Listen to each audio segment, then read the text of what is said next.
South Africa's corporate governance agenda is on our agenda this morning. It's exactly what we'll be unpacking. How well are we doing in this space? Johann Redelinghuys, who's chairman at Heidrick Struggles South Africa, joins us in studio for more. Thanks so much, Johann, for joining us this morning. Well, we're looking at adherence to corporate governance today, and specifically under the spotlight is how we compare when it comes to how the country's boardrooms compare relative to our European counterparts. What's the status? What are we looking at? There are a couple of key indicators in this report that has just been published. One of them is that South African boards meet less frequently than their European counterparts, but have more people on the boards. And so I guess the question is why? Why would they meet less frequently? Well, what was found was that much of the work that is done on the board or at the board in European boards has migrated to the committees, the board committees in South Africa. And the issue of more people is that because we have more committees and more committee meetings, those committees have to be populated, and that's why there are more people on the boards. So is that working in our favor? How are we comparing at this stage when we're looking at us relative, as I say, to our European counterparts? Well, there are a couple of extraordinary elements to South African boards. One of them is transformation. And because South African boards are working very hard to transform, what they have to do is bring people onto those boards, or more people onto the boards. And quite a number of the people who are on boards are younger, perhaps less experienced, but they're learning more or less on the hoof as they come into boards. And yes, so that is working in our favor and meeting our objectives of transforming. Of course, so that leading into diversity of experience as well, that are sitting at those key decision-making levels. So are we diverse enough in your books, or is there still room for improvement? Diversity has increased dramatically over the last few years, but remember, when we talk about diversity on boards, we're not only talking about racial diversity, we're talking about gender, we're talking about age, we're talking about also diversity of thought. So what you want to have on a board is not a group of like-minded people. You want to have people who bring different perspectives. So there's a much broader type of diversity.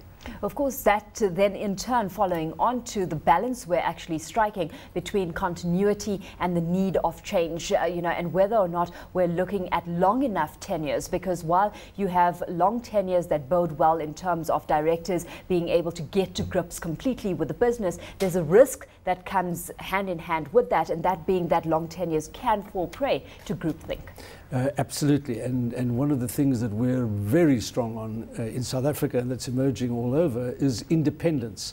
So you want independence of thought, and that is extremely difficult if people stay on a board for too long. In fact, there's been quite a lot of observation in the media over the last few years of people who've stayed on boards for 10 or 15 or 20 years, when the cycle at the moment, the most typical cycle, is 3 years followed by 3 more years for non-executive directors, and then really they ought to be replaced.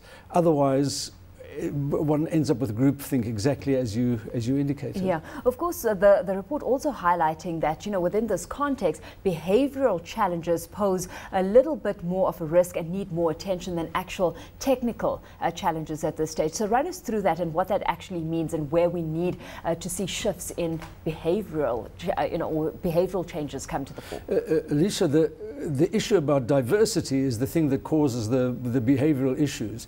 Diversity means people of different ages, different races, different genders, and in the old days people were much more homogeneous in their thinking, and these days it's a great deal more difficult. So people have divergent thought processes, and this is good. This makes for good board thinking, but it takes more management. Absolutely. So with that diversity coming to the fore, which is a good thing, it needs to be managed a little better to, of course, offset some of those risks that behavioral challenges pose. In the meantime, looking at independence, we seem to be making a pretty good stride there, because South African companies are above European companies, ranking 5th in terms of the number of independent non-executive directors. And it's an interesting comment, I say, because it comes in a context where we've had much debate on whether or not one person is sitting sitting as an independent board member on too many boards, and so time not being dedicated. How are you reading that situation? Well, the independence issue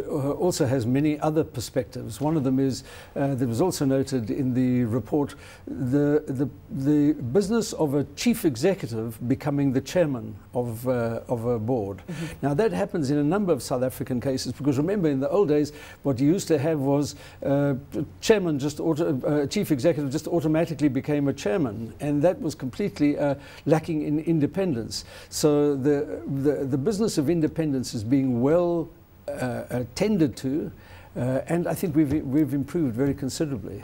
But what are you making of competitiveness of remuneration? Because that stands out. Director remuneration in South Africa, not very attractive, 34% versus a European average of 40%. Yes. And that in a context where debate again rages on remuneration and whether or not the kind of salary pay or the payment that we're seeing these directors receive is warranted in the first place.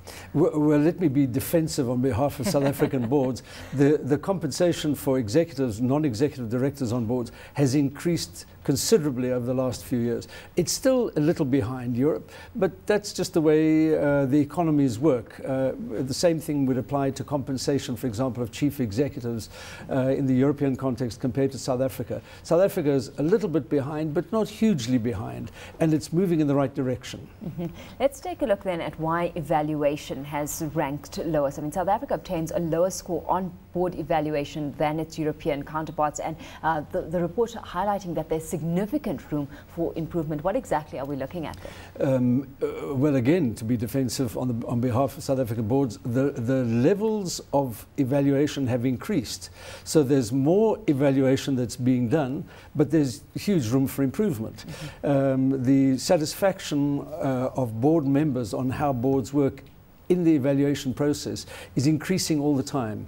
I think it's a very positive thing, because transparency and independence and issues like that are coming to the fore, and being boards are engaging on those issues in a much more constructive way than they did in the past. So some positive stride being made. Thanks so much, Johann, for your perspective this morning. Of course, Johann Redelinghuys is chairman at Heidrick Struggles South Africa.